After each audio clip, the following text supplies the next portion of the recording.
সবচেয়ে বড় ক্ষতি আপনারা কি করেছেন জানেন? বাংলার গরিব গরিব বাড়ির ছেলেমেয়েরা যে শিক্ষা ব্যবস্থার উপরে নির্ভর করে সেই শিক্ষা ব্যবস্থাকে আপনারা শেষ করে দিয়েছেন। আপনারা বই দেওয়ার ব্যবস্থা করেছেন, জুতো দেওয়ার ব্যবস্থা করেছেন, সাইকেল দেওয়ার ব্যবস্থা করেছেন, কিন্তু শিক্ষক দেওয়ার ব্যবস্থা করেননি। এবং কি করেছেন? পয়সার বিনিময়ে অযোগ্যদেরকে স্কুলে পাঠানোর ব্যবস্থা করেছেন আপনারা। কোনো ছাড় হবে না আপনাদের, কোনো ছাড় হবে না আপনাদের। কত লোক, কত শিক্ষক ডিপ্রেশনের ওষুধ খাচ্ছে, পাগল হওয়ার মতো উপক্রম, তার দায় নেবেন না আপনারা? তাদেরকে আবার দ্বিতীয়বার পরীক্ষায় বসিয়েছেন। 40 বছর, 45 বছর, 50 বছরের শিক্ষক শিক্ষিকাদেরকে লজ্জা করে না আপনাদের?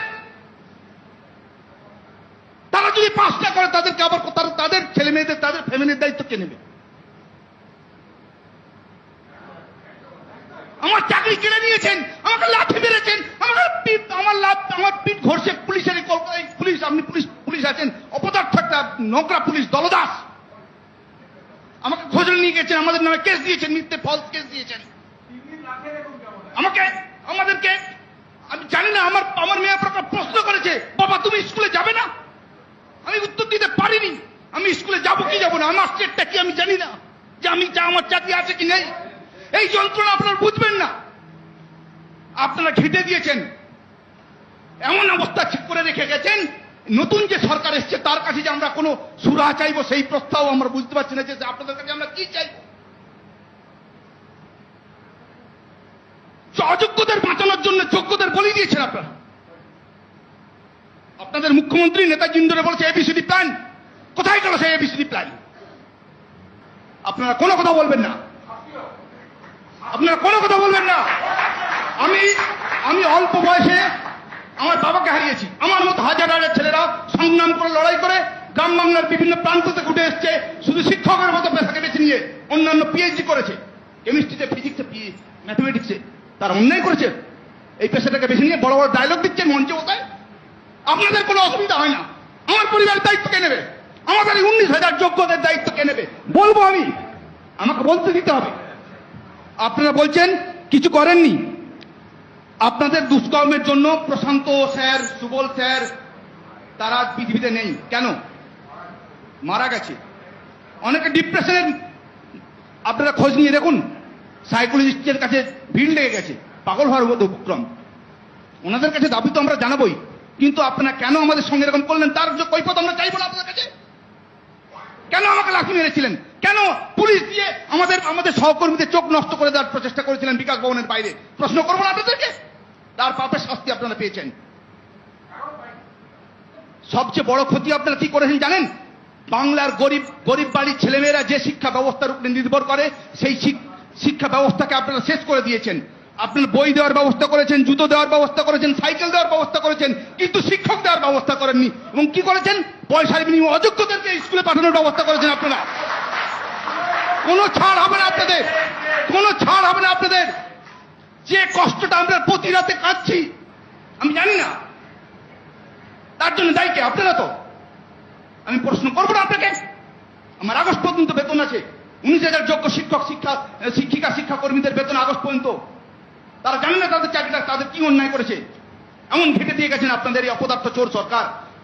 কলকাতার মনে মনে আপনারা কি সুফল বাংলা খুলেছেন, কিন্তু বাংলার মানুষ জানতো না যে সুফল বাংলা সবজি মান্ডিতে আপনারা মেধাবী যোগ্যদের চাকরিগুলো বিক্রি করবেন অর্থের বিনিময়ে। একটা অপদার্থ চোর দুর্নীতিবাদ সরকার। আগে আপনাদেরকে দায় নিতে হবে, তারপর আমি নতুন সরকারের কাছে প্রত্যাশা দাবি করব। নতুন সরকারের কাছে আমাদের আবেদন, যোগ্যদের সঙ্গে যে অন্যায়টা হয়েছে তাদের ওএমআর অনেক টালবাহানার পরে আপনারা বের করেছেন। 2 বছর কোর্টের নির্দেশ ছিল 2 বছর আগেই যে ওএমআর গুলো পাবলিশ করুন। সেই ওএমআর আপনারা 9 তারিখ পাবলিশ করেছেন, মে মাসে শপথ গ্রহণের দিনই রাত্রে পাবলিশ করেছেন। সাধুবাদ জানাই। এবং মুখ্যমন্ত্রী যে উদ্যোগগুলো নিয়েছেন একজন শিক্ষক হিসেবে এবং সকল যোগ্যহারা শিক্ষকদের এবং বাংলার শিক্ষিতদের প্রতিনিধি হিসেবে আমি বলছি, সাধুবাদ জানাই মুখ্যমন্ত্রী স্বচ্ছ নিয়োগের পরিকল্পনাকে, এবং এইভাবেই হওয়া উচিত। কিন্তু তার সঙ্গে আপনাদের কাছে করজোড়ে একটা নিবেদন, যে 45, যে 50, যে 48 বছরের শিক্ষাকর্মী ম্যাডামরা চাকরি হারিয়েছে তাদের প্রতি সহানুভূতিশীল হয়ে তাদের চাকরিগুলো ফিরিয়ে দেওয়ার একটা ব্যবস্থা আপনারা করুন। যে ওএমআর গুলো আপনারা বের করেছেন সেই ওএমআর এর ভিত্তিতে আমাদেরকে সেগ্রিগেশন করে সুপ্রিম কোর্টের কাছে আইনের মাধ্যমে আমাদের চাকরিগুলো ফিরে দেওয়ার ব্যবস্থা করুন, আমাদের পরিবারগুলোকে বাঁচান। ধন্যবাদ। সবচেয়ে বড় ক্ষতি আপনারা কি করেছেন জানেন? বাংলার গরিব বাড়ির ছেলেমেয়েরা যে শিক্ষা ব্যবস্থার উপরে নির্ভর করে সেই শিক্ষা ব্যবস্থাকে আপনারা শেষ করে দিয়েছেন। আপনারা বই দেওয়ার ব্যবস্থা করেছেন, জুতো দেওয়ার ব্যবস্থা করেছেন, সাইকেল দেওয়ার ব্যবস্থা করেছেন, কিন্তু শিক্ষক দেওয়ার ব্যবস্থা করেননি। এবং কি করেছেন? পয়সার বিনিময়ে অযোগ্যদেরকে স্কুলে পাঠানোর ব্যবস্থা করেছেন আপনারা। কোনো ছাড় হবে না আপনাদের, কোনো ছাড় হবে না আপনাদের। কত লোক, কত শিক্ষক ডিপ্রেশনের ওষুধ খাচ্ছে, পাগল হওয়ার মতো উপক্রম, তার দায় নেবেন না আপনারা? তাদেরকে আবার দ্বিতীয়বার পরীক্ষায় বসিয়েছেন। 40 বছর, 45 বছর, 50 বছরের শিক্ষক শিক্ষিকাদেরকে লজ্জা করেন আপনাদের? তারা যদি পাস না করে তাদেরকে আবার তাদের ছেলে মেয়েদের, তাদের ফ্যামিলির দায়িত্ব কে নেবে? আমার চাকরি কেড়ে নিয়েছেন, আমাকে লাঠি মেরেছেন, আমার পিঠ ঘষে পুলিশের পুলিশ, আপনি পুলিশ আছেন, অপদার্থ একটা নোংরা পুলিশ দলদাস, আমাকে খোঁজে নিয়ে গেছেন, আমাদের নামে কেস দিয়েছেন, মিথ্যে ফলস কেস দিয়েছেন। আমাদেরকে আমি জানি না, আমার মেয়ে প্রশ্ন করেছে, বাবা তুমি স্কুলে যাবে না? আমি উত্তর দিতে পারিনি। আমি স্কুলে যাবো কি যাবো না, আমার স্টেটটা কি আমি জানি না, যে আমার চাকরি আছে কি নেই। এই যন্ত্রণা আপনারা বুঝবেন না। আপনারা ঘেঁটে দিয়েছেন, এমন অবস্থা ঠিক করে রেখে গেছেন। নতুন যে সরকার এসছে তার কাছে যে আমরা কোনো সুরাহা চাইবো সেই প্রস্তাব আমরা বুঝতে পারছি না, যে আপনাদের কাছে আমরা কি চাই। অযোগ্যদের বাঁচানোর জন্য যোগ্যদের বলি দিয়েছেন আপনারা। আপনাদের মুখ্যমন্ত্রী নেতাজি ধরে বলেছে এবিসিডি প্ল্যান, কোথায় গেল সেই এবিসিডি প্ল্যান? আপনারা কোনো কথা বলবেন না, আপনারা কোনো কথা বলবেন না।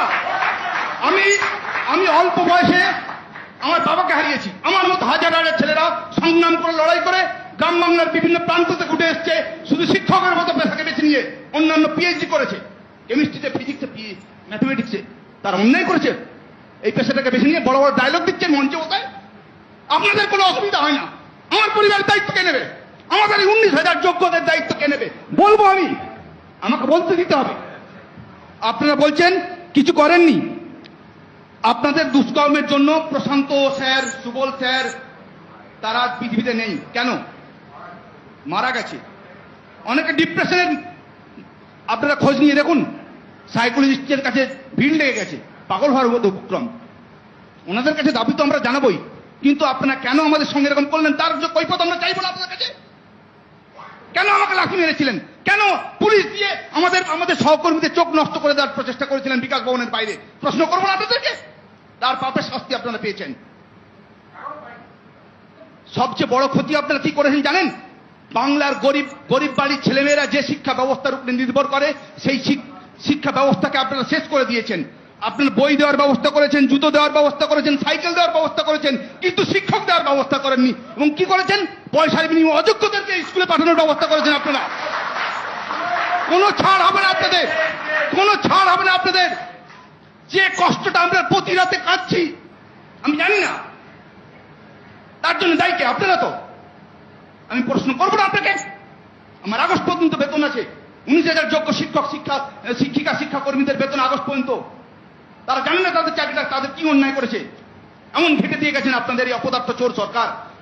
কলকাতার মনে মনে আপনারা কি সুফল বাংলা খুলেছেন, কিন্তু বাংলার মানুষ জানতো না যে সুফল বাংলা সমিতি মান্ডিতে আপনারা মেধাবী যোগ্যদের চাকরিগুলো বিক্রি করবেন অর্থের বিনিময়ে। একটা অপদার্থ চোর দুর্নীতিবাদ সরকার। আগে আপনাদেরকে দায় নিতে হবে, তারপর আমি নতুন সরকারের কাছে প্রত্যাশা দাবি করব।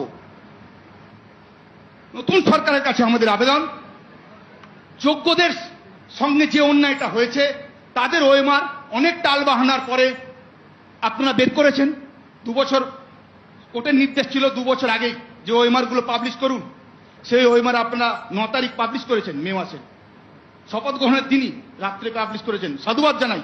এবং মুখ্যমন্ত্রী যে উদ্যোগগুলো নিয়েছেন একজন শিক্ষক হিসেবে এবং সকল যোগ্যহারা শিক্ষকদের এবং বাংলার শিক্ষিতদের প্রতিনিধি হিসেবে আমি বলছি, সাধুবাদ জানাই মুখ্যমন্ত্রী স্বচ্ছ নিয়োগের পরিকল্পনাকে, এবং এইভাবেই হওয়া উচিত। কিন্তু তার সঙ্গে আপনাদের কাছে করজোড়ে একটা নিবেদন, যেই যে 45, যে 50, যে 48 বছরের শিক্ষক শিক্ষাকর্মী ম্যাডামরা চাকরি হারিয়েছে, তাদের প্রতি সহানুভূতিশীল হয়ে তাদের চাকরিগুলো ফিরিয়ে দেওয়ার একটা ব্যবস্থা আপনারা করুন। যে ওএমআর গুলো আপনারা বের করেছেন, সেই ওএমআর এর ভিত্তিতে আমাদেরকে সেগ্রিগেশন করে সুপ্রিম কোর্টের কাছে আইনের মাধ্যমে আমাদের চাকরিগুলো ফিরিয়ে দেওয়ার ব্যবস্থা করুন, আমাদের পরিবারগুলোকে বাঁচান। ধন্যবাদ।